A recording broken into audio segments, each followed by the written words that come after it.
Hi, ailon here, doing another ReNoob reason tutorial. Let's say you found a nice loop or some chord progression or some other basis that you want to build your track around. It's at some scale that you are not familiar with, and you are neither a good musician, not at all, and not well versed in music theory. So what do? Luckily Reason has some tools to help you out, and there are some other general tricks as well. Let me show you 5 ways to play and stay in key in Reason. Let's dig in. Let's say we have this chord progression that we like for some reason, and we want to build some melody around it. The progression is in C# minor, and it sounds like this.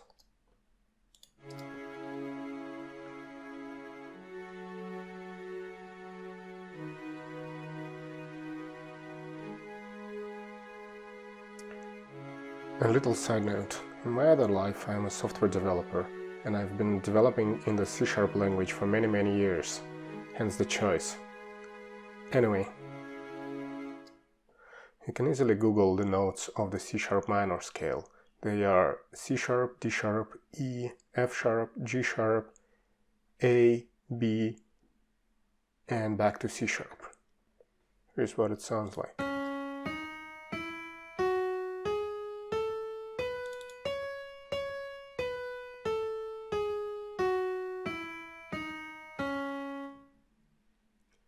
As you can see, quite a few sharps or black keys. Sure, it's not rocket science and you can memorize it or put it on a post-it note for reference, but we've already established that neither you nor I are really musicians, and it would be quite a creative flow downer to always refer to a post-it when you want to hit some key.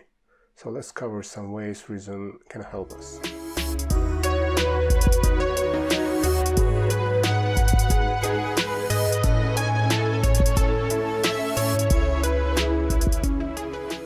Okay, so we don't know the scale, we cannot play the scale properly, but everyone can play the white keys, hit random keys.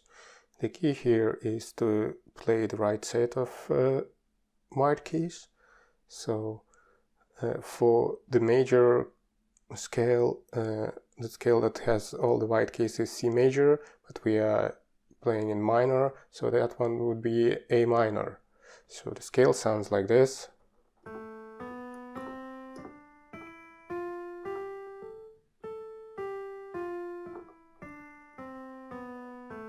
Right, and everyone can play the white keys, that's not a problem.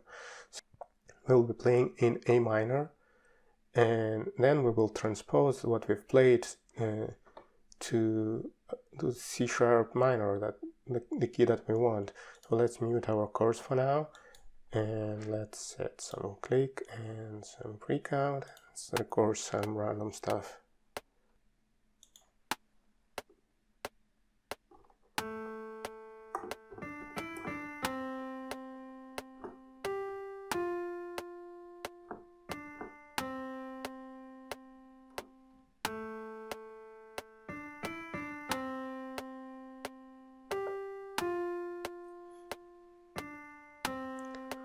Nothing special, sounds okay, so let's bring our strings back.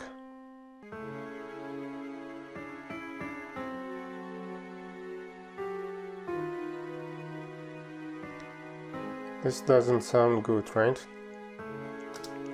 So let's stop it, and now what we need to do is transpose all our melody to C# minor.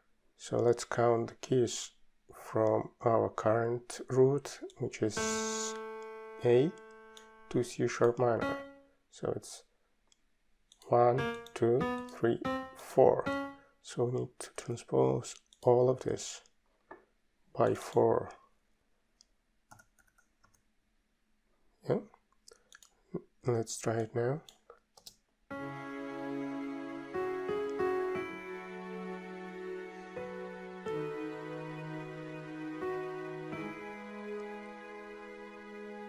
Still probably not gonna win us a Grammy, but sound much better, right?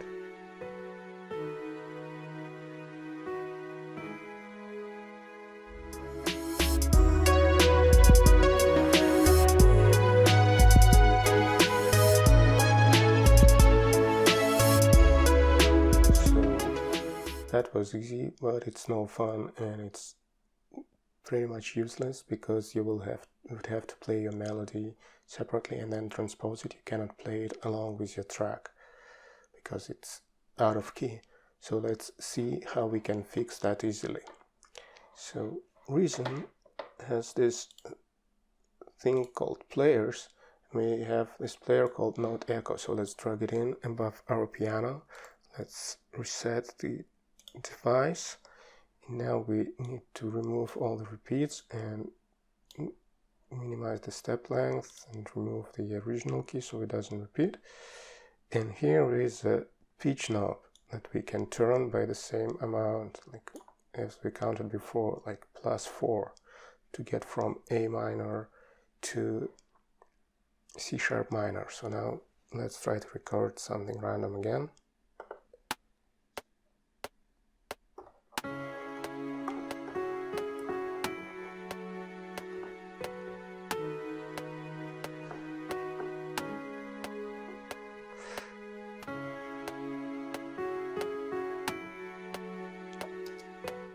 Again, not the best melody in the world, but it will do for this demonstration. At least you can hear that it's in key. Now if we go inside this, you can still see that it's recorded in A minor, but it's playing now, thanks to this player, in C sharp minor.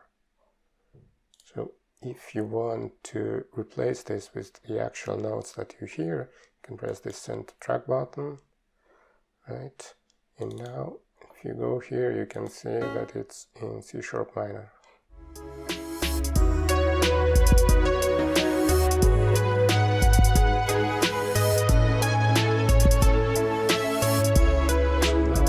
A tool that is kind of made for this, but it's called Scales and Chords Player. So it's a great tool to play chords by pressing just one key, but now we are more concerned with staying in the key. So let's turn the chords module off and let's set this player to the key we want. So we want C sharp minor. For some reason they only list flats here, so we know that C sharp is the same as G flat, so let's select D flat, and we have our key here. So now that I'm playing somewhere close but not exactly in key, it will correct when I'm playing to the note from key. So if I press C, you can see C here, but it's not in our key, in our scale, so it's correcting it to B. So the exact algorithm is not exactly clear, but the problem with this method is that you don't exactly know what you will get in the output, but at least you will still be in key. So let's try to record something in this one.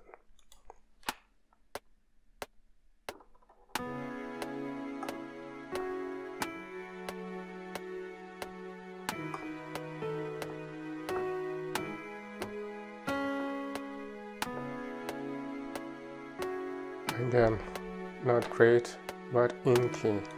Again, as you can see here, what it's actually recorded in the MIDI is still whatever's playing. So this time I wasn't playing in A minor, I was playing somewhere around the C sharp minor, but still was playing only the white keys.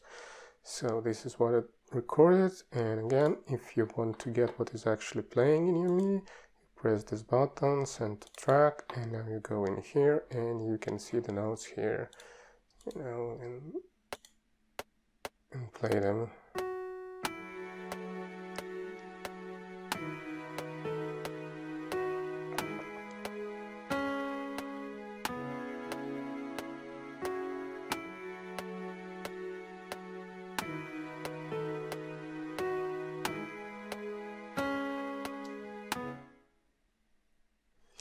Again, as I said, what I don't like about this method is that you don't actually know what you're playing, but you can tap any key, you can tap any white key, any black key, you will still be corrected to the right scale that you're trying to play.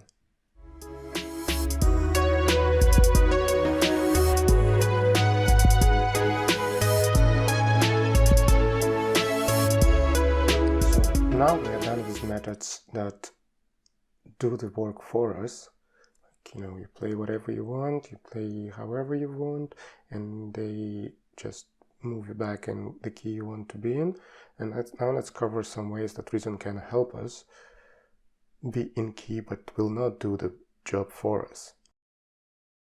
So we are still in the same scales and chords player, but this time instead of letting it correct us, we will use this knob that turns on a filtering mode.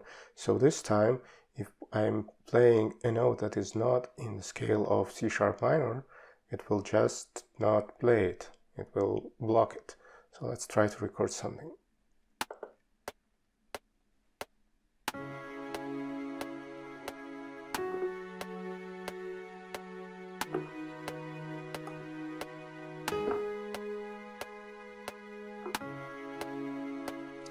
So as you can see, right here, I tried to play F and then G and nothing came through. The notes are still recorded in the MIDI, but the player is limiting it. So now let's see what happens if I press send to track. As you can see, the notes that were filtered are not even present. So this way, and Reason will not do the job for you, but it will help you play in the key and will help you learn. So this, I think, is a more valuable way. At least it gives you the opportunity to learn the key, but still helps you not to get off track.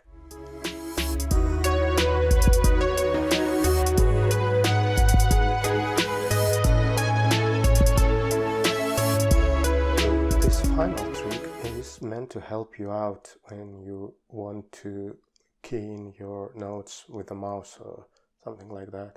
It will not help you play in key, but it will give you guides to stay in key when you mouse in your notes. FL Studio and other DAWs have this concept of ghost notes that help you with this, but Reason doesn't, but we can easily simulate it using the same scales and chords player. So let's start by doing this.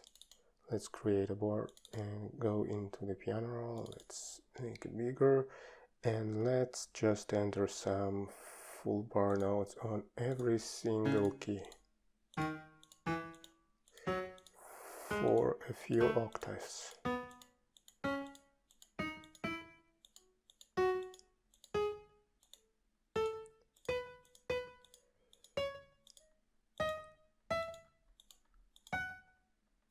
Let's see, that's enough. Let's close. And now we still have this scales and chords player connected to our piano. It's still set in our keys, it's still set to filter notes. So now we just play the send to track button. And now instead of having all the keys, we have just the keys that are just the notes that are in our key. So let's expand them to the whole bar, to the whole measure. And now let's close this. And now let's add another track. This is the track where we will actually enter our notes. So let's go into editing. And as you can see, you're editing this track and this lane 3, but you have the notes from lane 2 visible. So you can, you know, key in some notes here, and just place them on the lines, and you are staying in key. But when you want to play it, you have to just mute this track, and now you play.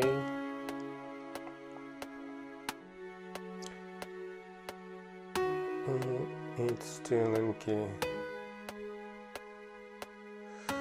And you can copy this lane to your other tracks when you're tracking other instruments. And this helps you stay in key when in editing mode. So, thank you so much for watching. I hope you found some useful tricks in this video. Do you have any other tricks that help you stay in key? Please let me know in the comments. Did I misspeak? Did I make some errors? Did I call something else and did anything else stupid? Help me learn. Also, let me know in the comments and please subscribe and ring the bell and all this good stuff to get notified of the new videos in the ReNoob series for helping noobs like me and you learn together. Thank you.